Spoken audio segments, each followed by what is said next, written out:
सामान्य कुरा होइन। यहाँ शहीदकी आमा छिन्, ध्यान दिनु होला। कुनै पनि बिचौलियासँग साँठगाँठ गर्नुभन्दा, एक कप चिया खानुभन्दा अगाडि, उसको एक घुटको पानी खानुभन्दा अगाडि शहीदकी आमालाई सम्झिनु होला। आफ्नो छोरो चढाएर संसद छिरेकी छन् शहीदकी आमा। यो सामान्य कुरा होइन। देशमा बिचौलियागिरी बिगबिगी छ।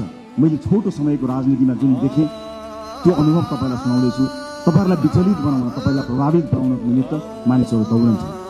देशको परिस्थिति यस्तो छ कि सरकार बनेको बेलुकाबाट एउटा समूह सरकार ढाल्न सक्रिय हुन्छ। बनेको दिनबाट प्रत्येक पटक हामीले अभूतपूर्व जनमत प्राप्त गरेका छौँ। त्यो अभूतपूर्व जनमत प्राप्त गरेसँगै अब यिनीहरू बिच फाटो ल्याउन सकिन्छ कि भनेर ठाउँ ठाउँबाट प्रयास गरेको तपाईँहरू हेर्नुहुन्छ होला नि। समाचारभित्रका नियतहरू पनि हेर्न सकिन्छ नि कहिले कहिले। त्यस्ता ठाउँबाट हामी बच्नुपर्छ। हामीलाई फुटाउने, हामीलाई गिराउने, हामीलाई गरद गराउनेहरूको बिगबिगी छ। हामी विरुद्ध पनि धेरै धेरै मत आएको छन्। लाखौं